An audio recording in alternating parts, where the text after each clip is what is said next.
Bonjour tout le monde, je suis très content qu'on puisse se retrouver sur Radio Espérance, toujours dans la joie, toujours pour se nourrir toujours plus de la parole de Dieu, de se nourrir toujours plus du Christ véritablement, de se nourrir toujours plus du Verbe incarné, du Verbe divin, de se nourrir de Dieu afin de recevoir toujours plus et d'en prendre conscience des puissances divines. Ça, c'est toujours très important. On a mis beaucoup l'accent cette année sur ça. Pas uniquement, puisque nous avons fait le personnage de Moïse, nous l'avons pas terminé, attention, hein.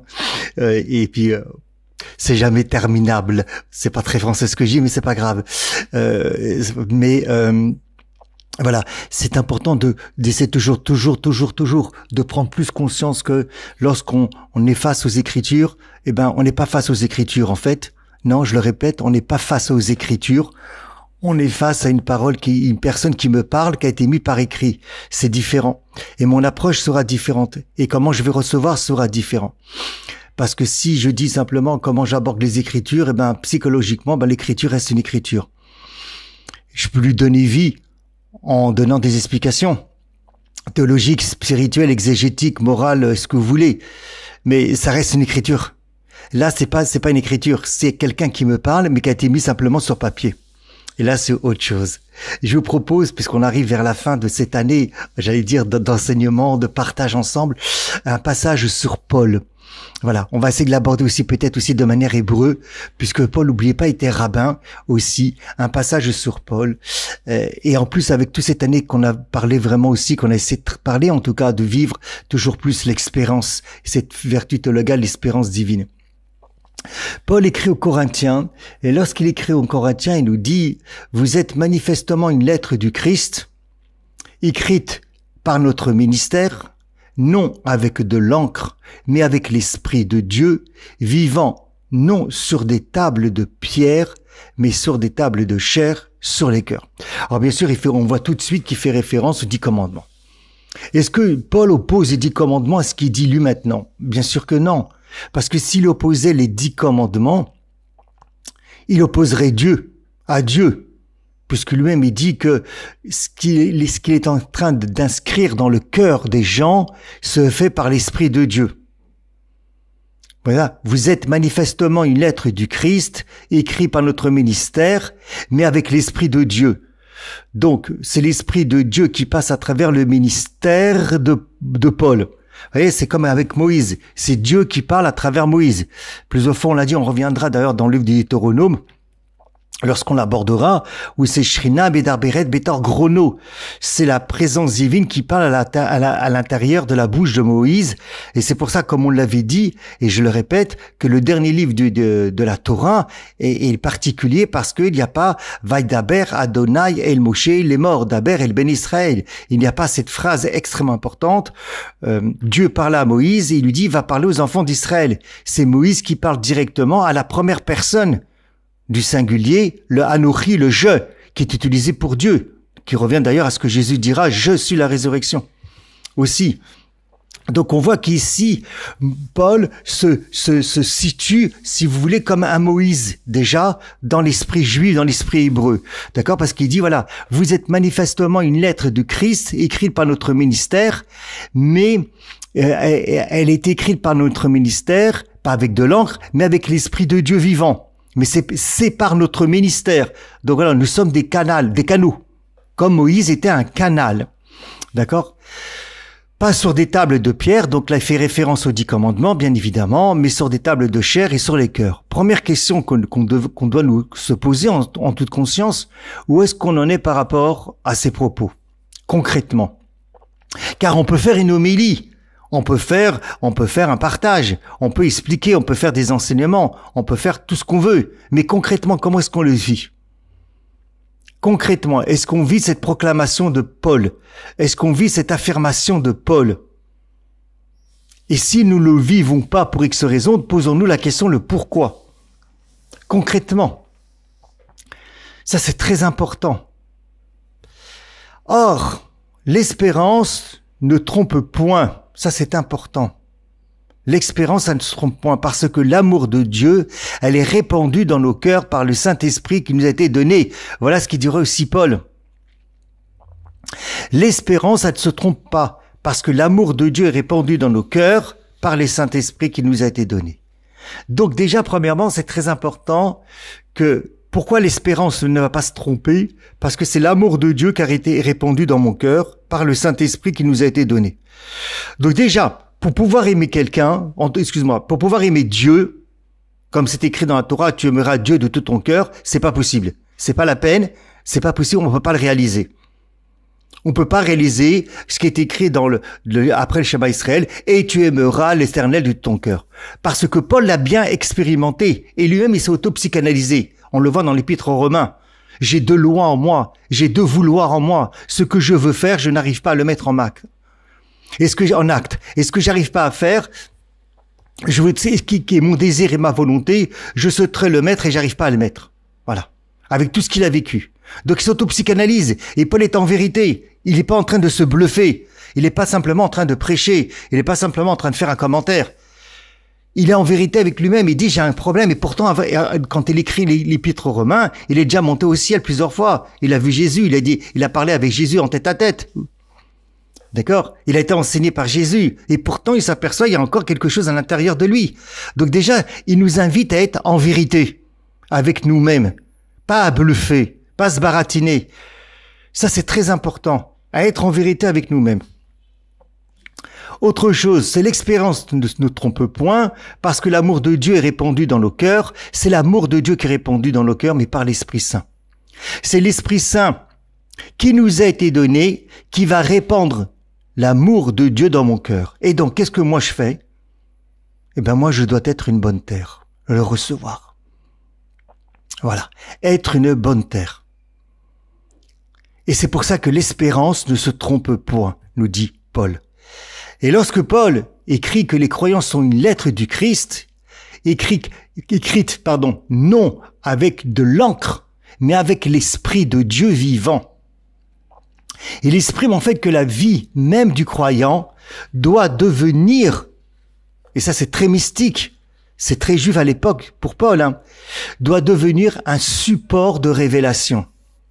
J'aimerais que tout le monde soit des prophètes, dira Moïse. Lorsqu'on viendra lui dire, on le verra ça dans le livre des Nombres, lorsqu'on viendra lui dire, tu sais, il y a des gens dans l'assemblée d'Israël qui sont en train de prophétiser. Et Moïse, il leur a répondu, mais j'aimerais que tout le monde soit prophète. Voilà. Et donc Paul exprime que la vie même du croyant, ça c'est important, la vie du croyant, ça doit être un support de révélation. Ça doit être pas un parchemin inerte. Pas simplement une pratique de religion, avec un petit air, mais un cœur vivant, où l'Esprit de Dieu, le Roi HaKodesh, grave à l'intérieur de notre cœur toujours plus notre relation avec le Christ, avec le Père. Et cette lettre vivante, elle est portée, vous savez par qui? C'est pour ça que je dis par qui, pas par quoi? Par l'espérance, même si l'espérance n'est pas une personne. Voilà. Elle est portée par l'espérance, cette vertu théologale, ce qui s'inscrit en nous. Cette promesse de la plénitude à venir qu'on peut déjà vivre un petit peu déjà maintenant. L'espérance, dans le logage de ce rabbin Paul, tourné vers le Christ, c'est pas un vague désir tourné vers un avenir incertain. Et ça va être très important ce que je vais dire, et je l'ai déjà dit plusieurs fois et je le répète. Mais pour lui, et donc pour nous, l'espérance est une certitude qui est enracinée dans quoi ou dans qui? Cette expérience, elle est enracinée, cette certitude, elle est enracinée dans la résurrection du Christ. Si nous devons vivre, puisque nous devons vivre de l'expérience, nous devons nous enraciner avec certitude dans la résurrection du Christ. C'est quand le Christ est ressuscité qu'il est monté qu'il nous envoie l'Esprit Saint avec le Père. Si nous mettons trop l'accent sur la croix, ça n'est pas bon. J'ai pas dit qu'il fallait pas faire attention, d'accord? Mais comme dira Paul, si le Christ n'est pas ressuscité, ma foi est vaine, mon message est faux. Donc si je vis simplement la résurrection du Christ au moment de Pâques et que toute l'année je n'en vis pas, j'ai un grand bug. Je ne peux pas vivre de la résurrection je ne peux pas vivre de l'espérance si je ne suis pas enraciné avec certitude dans la résurrection du Christ. Je pourrais parler de l'espérance. Je pourrais faire prêcher sur l'espérance. On pourra même écrire des bouquins sur l'espérance. On pourra faire des tonnes d'homélies sur l'espérance. Très bien. Mais pour vivre réellement de l'espérance, il faut que j'ai une certitude que ma foi soit enracinée dans la résurrection du Christ. Alors là, elle devient une force intérieure, cette espérance, qui me pousse à aller de l'avant, qui me pousse à marcher, même dans l'obscurité intérieure, même dans l'obscurité individuelle, même dans l'obscurité de la société, même dans l'obscurité du monde. Et j'avance avec confiance. Pourquoi j'avance avec confiance? Pourquoi j'avance avec confiance? Et c'est pas que des mots. Pourquoi j'avancerai à ce moment-là avec confiance?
Pourquoi à ce moment-là j'avancerai avec confiance? Ce sera une conséquence. Vous savez, quand tout d'un coup il y a du coca qui tombe sur la chemise, ça se salit. Là, c'est la même chose, c'est une conséquence. Pourquoi je marche avec confiance, même dans l'obscurité mondiale, sociétale? Parce que je porte à l'intérieur de moi la trace, la certitude du ressuscité, de celui qui est déjà victorieux. Ce n'est pas simplement une homélie, ce n'est pas simplement des paroles, ce n'est simplement d'un commentaire, je le vis intérieurement. Donc voilà ce que Paul nous dit, qui nous invite, de le vivre intérieurement. Après, on peut toujours l'exprimer, bien évidemment. Ainsi, être une lettre du Christ, c'est devenir un message vivant d'espérance, ça ne suffit pas. Je le répète. Être du l'être du Christ ou un chrétien qui devient toujours plus un message vivant d'espérance, ça ne suffit pas. Être du l'être du Christ, c'est devenir un message d'espérance parce que j'ai une certitude enracinée de la résurrection du Christ, de celui qui est déjà victorieux. Bien sûr que Paul, lorsqu'il vit ça, parce qu'il a vécu d'abord une expérience, et c'est à partir de cette expérience qu'il va aux Écritures. Il fait pas l'inverse. C'est intéressant, c'est pas l'inverse qu'il fait. Parce que lorsqu'il était Shaoul, il le voyait, il disait pas tout ce qu'il disait. Et pourtant, il était imbibé des Écritures lui-même. Vous le savez, le passage qui dit, moi-même, j'étais au Puy Gamaliel, moi-même, j'étais le super rabbin, voilà, je connaissais tout par cœur, mieux que tout le monde, peu importe. Donc il part pas des Écritures, il part de son expérience personnelle. Avec qui? Avec le ressuscité. Avec une personne vivante. Ou avec la personne vivante. Et à partir de là, il revoit les Écritures différemment. Mais il ne part pas des Écritures pour donner un enseignement théologique, philosophique, ou éthique, ou moral, ou kabbalistique de son époque, ou mystique. il part d'une expérience personnelle avec le Christ ressuscité. Et de là, il relie les Écritures de manière autrement. Il fait exactement ce que Jésus a fait aux pèlerins d'Emmaüs. Parce que les pèlerins d'Emmaüs, ils ont vécu une expérience avec une personne vivante ressuscitée. On est invité avant tout, pas d'aller de manière comme ça, machinalement à la messe tous les dimanches, mais de vivre une expérience directe avec le ressuscité. Avec le ressuscité. Et là, après, bien sûr que Paul va parler de ça, de l'Esprit de Dieu vivant, qui est écrit, bien sûr, ça nous renvoie, si vous voulez, à Ézéchiel, chapitre 36, versets 26 et 27. J'allais dire, c'est pas le plus important, même si c'est important. C'est pas déconnecté. Je mettrai en vous un esprit nouveau, je mettrai mon esprit en vous, je ferai que vous marchiez selon mes lois, etc., etc. Donc on voit que l'espérance dont Paul parle, il est profondément hébreu, il est juif, même si c'est un juif helléniste, où les historiens discutent sur Paul s'il était helléniste ou pas, en tout cas c'est un rabbin. Et elle vient de quoi? Elle vient de l'attente du jour où le nom en 4 lettres du rétablissement d'Israël et de la résurrection des morts, tel que c'est annoncé dans Daniel 12.2. Daniel a un impact très important après son expérience. D'accord? Après son expérience. Et beaucoup de ceux qui dorment dans la poussière de la terre se réveilleront, ceux-ci pour la vie éternelle, et cela pour leur propre, pour l'horreur éternelle. Voilà ce que nous dit la lecture de Daniel 12,2. Alors plongeons-nous un tout petit peu, ça va pas très long, dans l'espérance juive de l'époque de Paul. On pensait à quoi là-bas? L'espérance juive de l'époque, elle était eschatologique.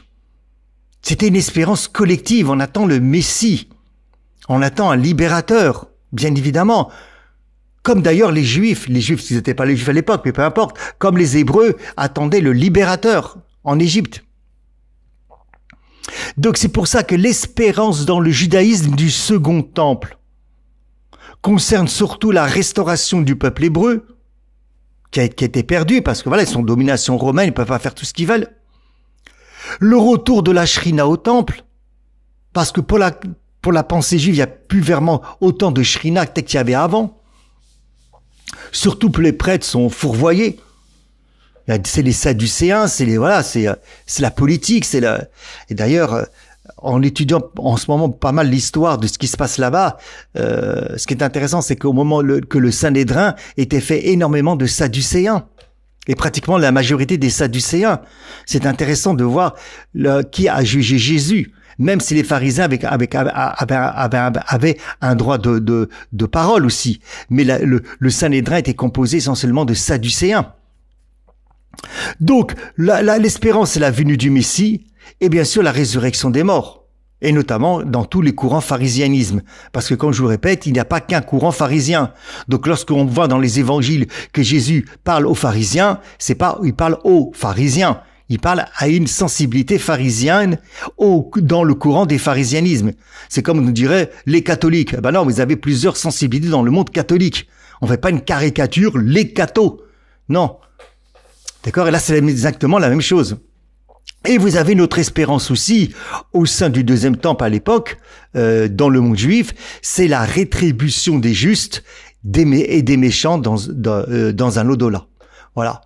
Donc vous avez la restauration du peuple d'Israël, le retour de la présence de la Shrina vraiment, la venue du Messie, la résurrection des morts et la rétribution des justes et des méchants dans un au-delà. Ce qui est intéressant, c'est que on va plonger un petit peu dans la littérature juive. Et nous allons voir que ce que Paul dit par rapport au Christ, parce qu'il nous dit que l'espérance doit être enracinée dans le Christ ressuscité, bien évidemment, c'est son expérience, que la littérature juive, la littérature juive, les rabbins juifs vont dire exactement la même chose que Paul. C'est écrit dans le Zohar, qui viendra quelque temps après, en tout cas pour la tradition juive orthodoxe, Rabbi Shimon Bar Yochai, je vous le cite à plusieurs reprises. Donc le rabbin, le Simon, fils de Yochai, il est à peu près 20 ans, 30 ans après Paul, donc on est dans le même siècle. Hein. Et qu'est-ce qu'il nous dit? Il nous dit que l'espérance, c'est une force messianique. C'est pour attendre le Messie. Les justes espèrent et guettent, voilà ce qu'il dit, constamment la manifestation de la lumière du Messie. Voilà en quoi on met l'espérance. Et d'ailleurs, l'espérance essentielle du peuple juif aujourd'hui, c'était pas simplement de revenir sur sa terre et de créer un État, je rentre pas dans la politique, c'est la venue du Messie. Les prières 3 fois par jour dans la Mida, c'est pour demander le Messie. D'accord? C'est la venue du Messie, la venue du Mashiach. Voilà. Donc, la mystique juive va parler donc de la venue du Messie et qu'elle est formée dans cette vision quand il va parler de l'espérance. C'est l'espérance réelle d'Israël. Et que pour Paul, quand lui le proclame, que ça s'accomplit, dans la résurrection du Christ. Dans la résurrection du Christ. Il est imbibé c'est son expérience. Lorsqu'on prend les Actes des Apôtres 23,6, Paul dit aux Sadducéens et aux pharisiens, c'est à cause de l'espérance de la résurrection des morts que je suis mis en jugement. Je traduis pas le mot, qu'est-ce qu'il veut dire ici, jugement. C'est pas à lui de juger, c'est à Dieu à juger. Mais on verra, je vais pas m'arrêter sur ce mot-là. Ce qui m'intéresse, c'est à cause de l'espérance de la résurrection des morts. Voilà. 23,6 Actes des Apôtres. Et qu'est-ce qu'il nous dit dans 26 Actes des Apôtres? Et maintenant, je suis jugé parce que j'espère l'accomplissement de la promesse faite par Dieu à nos pères. Voilà. Actes des Apôtres, 26, 6 et 7. Voilà. Donc, lorsqu'il dit « Vous êtes manifestement une lettre du Christ », qu'on écrit par le doigt de l'Esprit Saint, que nous, on est des canaux, il parle bien de là-bas d'une lettre vivante. Donc, une lettre d'une personne qui est vivante. Et qui c'est qui est vivant? Le Christ ressuscité. Ça ne penchera pas à Paul de vivre des croix. Ça n'empêchera pas à Paul de parler aussi sur la croix. Comme l'avait dit plusieurs fois, c'est pas fromage ou dessert. Mais on voit bien qu'il met l'accent sur ce qu'il a son expérience à lui, qui est le ressuscité. Qui est le Christ ressuscité. Et on pourrait dire c'est pas uniquement que son expérience à lui, parce que si le Christ n'est pas ressuscité, ma foi est vaine, mon message est faux, on reçoit rien, il y a pas l'Esprit Saint ne vient pas. D'accord? On va rentrer un peu plus maintenant dans les détails, dans les mots qu'il a utilisés, en tout cas en grec déjà, lorsqu'on va au grec. Lorsque c'est écrit, vous êtes manifestement une lettre du Christ. D'accord? Épistolé en grec. Ça signifie une lettre, au sens de document. Il y a un document écrit, c'est-à-dire une correspondance. Voilà. Aucune correspondance, c'est comme si on reçoit une lettre. Donc c'est quelque chose qui est vivant, qu'on va lire. D'accord? C'est pas une lettre telle que le mot gramma. D'accord?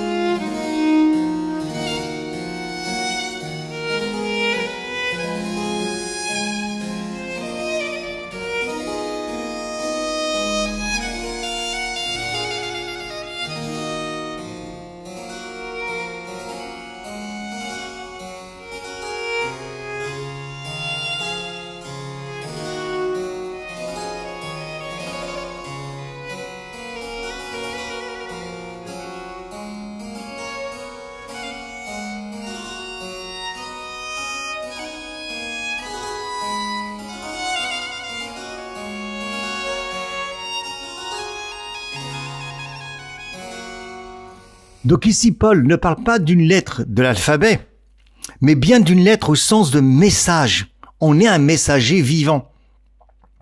On est devenu des messagers vivants. On est devenu des envoyés vivantes, des chaliards,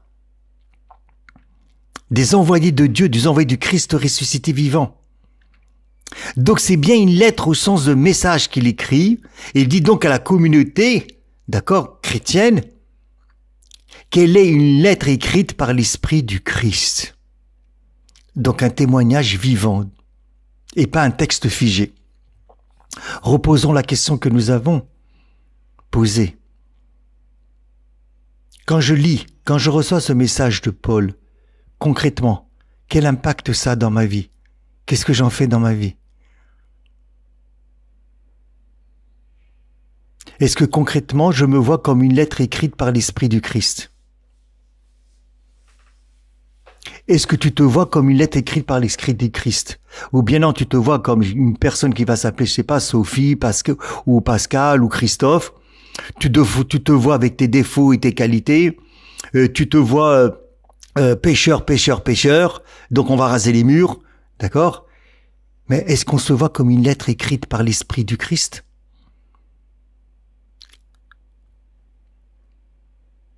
Je vous l'ai déjà dit, la véritable humilité, c'est ne pas d'aller rechercher l'humilité, c'est d'accueillir ce que, comment Dieu me définit. Bien sûr que je suis toujours mon vieil homme, Paul le dira, on l'a déjà dit. Mais est-ce que je me définis aussi en tant qu'une lettre écrite par l'Esprit du Christ?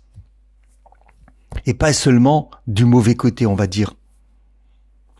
Pour attirer soi-disant la plus de miséricorde divine ou d'avoir plus d'humilité. C'est pas en ayant du déni sur soi qu'on attire l'humilité, qu'on vit l'humilité ou la miséricorde divine. C'est déjà d'accueillir comment Dieu me définit. Comme ça, il n'y a pas mon ego. C'est lui qui a décidé comment il devait me définir. Donc c'est pas à moi à décider comment moi je dois me définir. Même si je connais mes défauts, ou même si je connais peu importe les choses.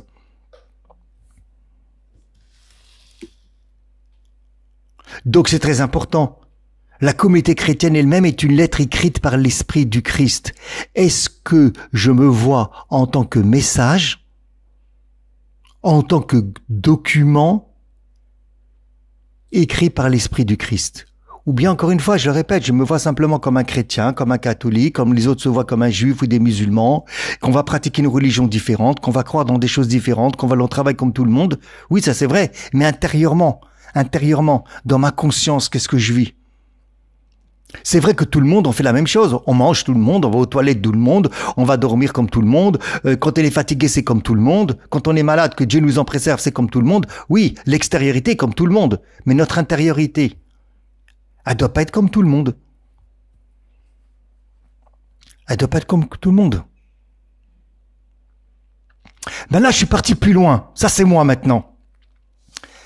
Pour être un message, un document écrit, un message, le message, je me suis dit, il est fait de mots. Quels mots vous utilisez sur vous-même? Et quels mots j'utilise sur moi-même? Comment je me parle? Et les mots, elles sont faits de lettres. Et les lettres, ce sont les chrétiens. Est-ce que je me vois comme une lettre du Christ? Cette fois-ci, j'utilise comme une lettre. Comme le mot lettre. Une lettre de l'alphabet. Parce qu'encore une fois, un document, il est écrit. S'il est écrit, c'est qu'il a des mots. Et s'il a des mots, c'est qu'il est constitué de lettres. Alors, est-ce que je me vois comme une lettre? Voilà. Comme une lettre. Vous savez, dans l'alphabet hébraïque, c'est très important, je vous l'ai déjà dit. Est-ce que je me vois comme une lettre? Comment je me vois formé? Les lettres, c'est comme les icônes. Je suis une icône du Christ ressuscité. Ah, j'ai mes défauts, oui, je sais très bien. Ah, j'ai mon vieil homme, oui, je sais très bien. Mais vous m'empêcherez pas. Je suis quand même une icône du Christ ressuscité. Parce que déjà, j'étais créé à l'image, la ressemblance de Dieu.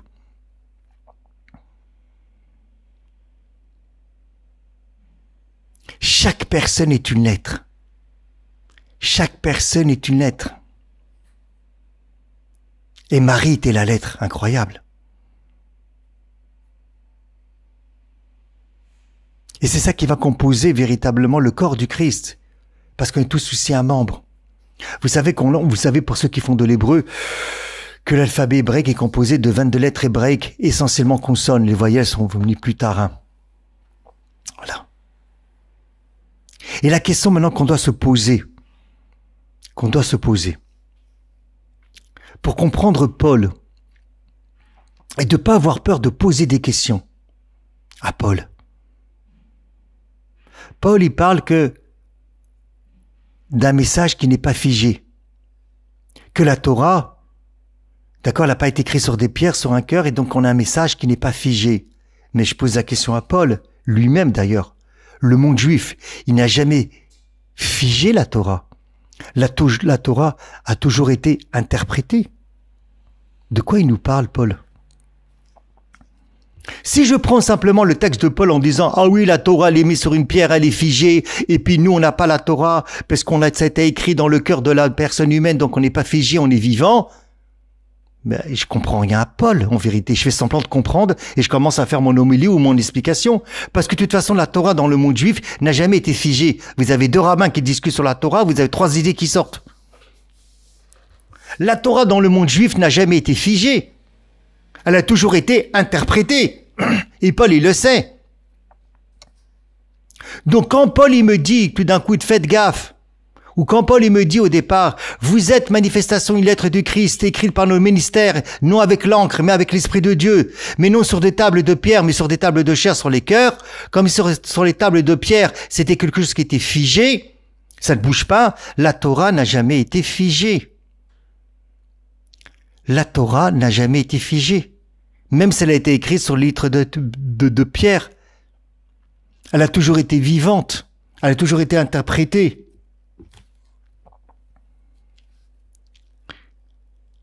Et ça, c'est important pour essayer de comprendre Paul de l'intérieur et de le recevoir.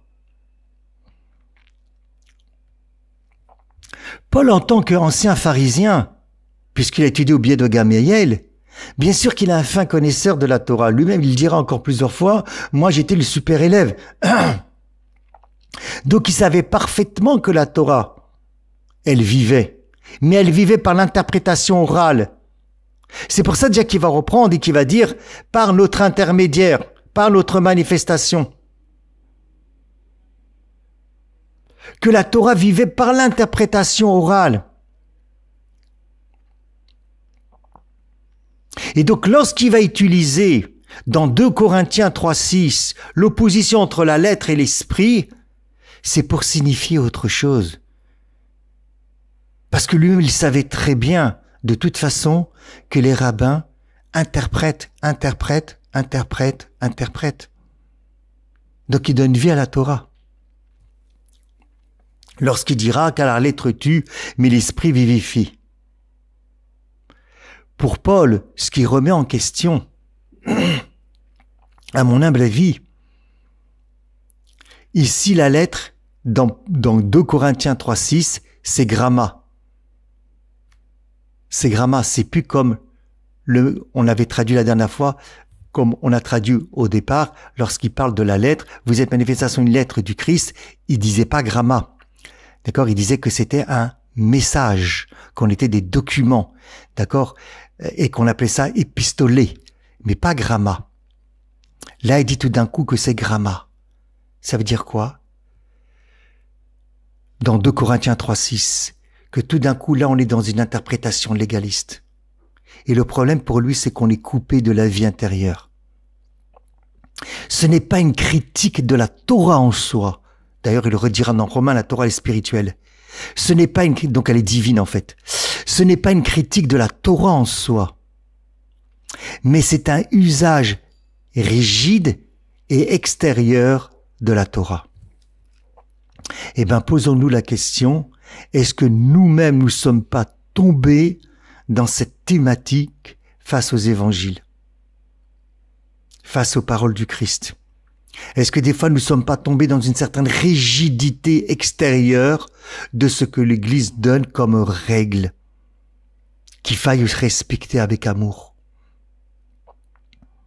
Donc Paul ne va pas critiquer l'interprétation vivante que les rabbins font de la Torah, parce que lui-même il l'a fait quand il était rabbin.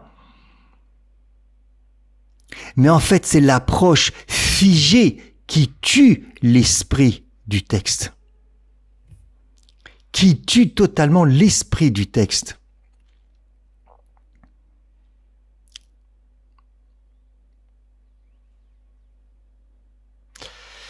Pour la mystique juive, lorsqu'on revient au mot lettre en tant que lettre véritablement, ce sont des énergies, des flux divins qui ont créé le monde.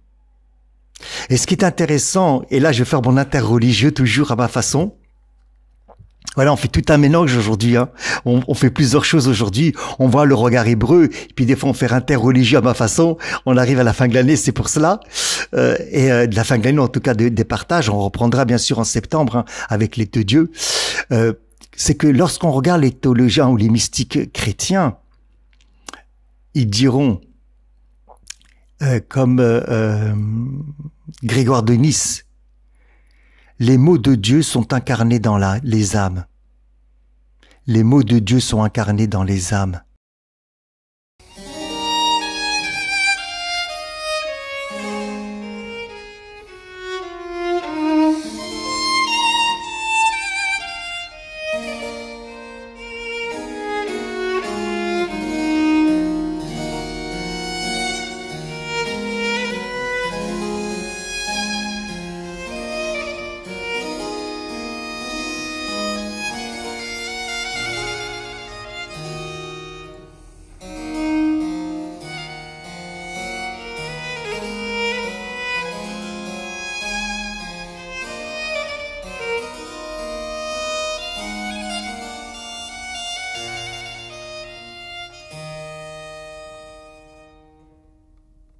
Maître Eckhart nous dira, donc c'est pour ceux qui connaissaient pas, c'est un théologien et un mystique dominicain du XIVe siècle, il enseigne que l'âme humaine possède un fond.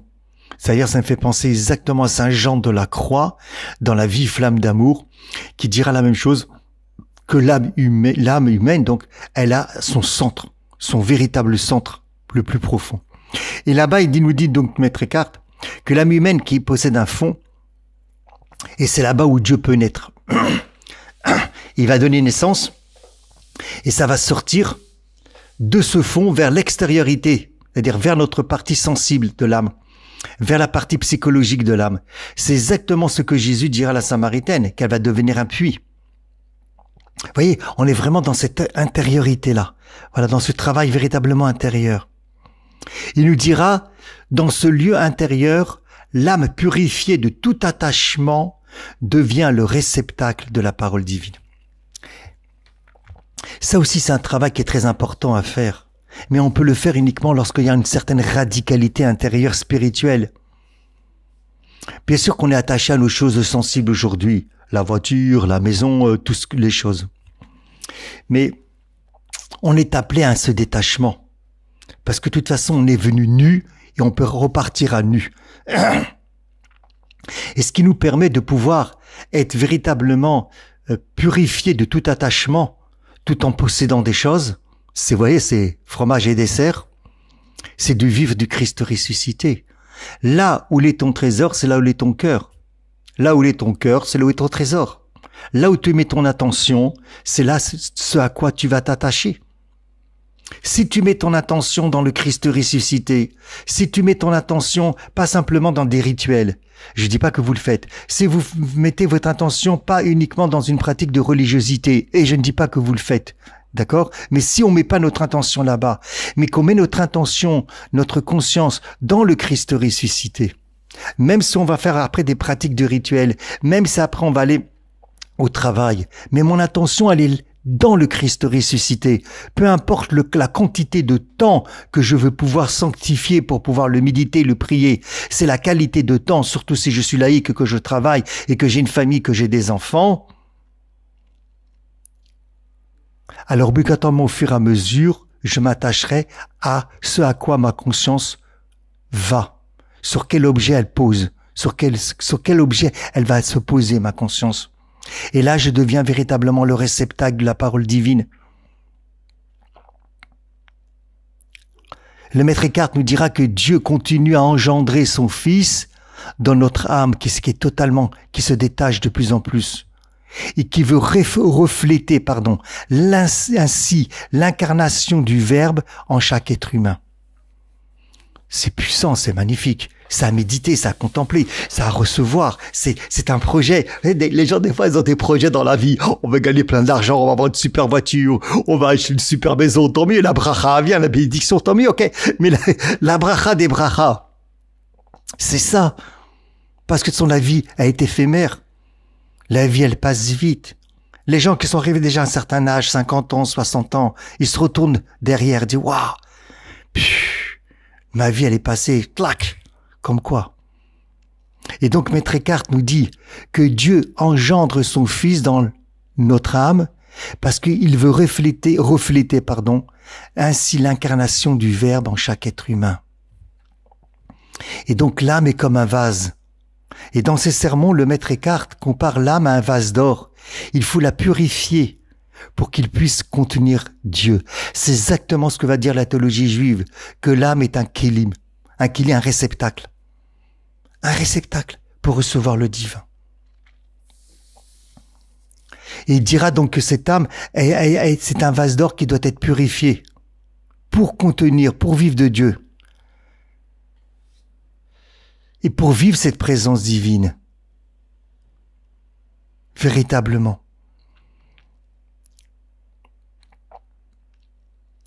Lui, il fera la différence, le Maître Eckhart, peut-être un jour on l'étudiera ensemble, il fera une distinction, je ouvre une parenthèse, entre Dieu God, si vous voulez, et le Dieu trinitaire, qui est, on pourrait dire, le Dieu trinitaire avec l'incarnation qui est accessible à l'intellect humain, voilà, donc la personne humaine.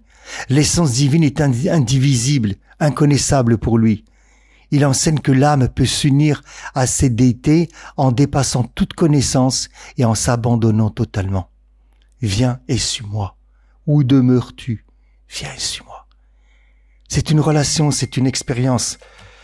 C'est une relation et une expérience. Ça, c'est très important. Et Paul, il a vécu cette expérience. Il a été bien sûr nourri de la Torah au pied de Gamaliel.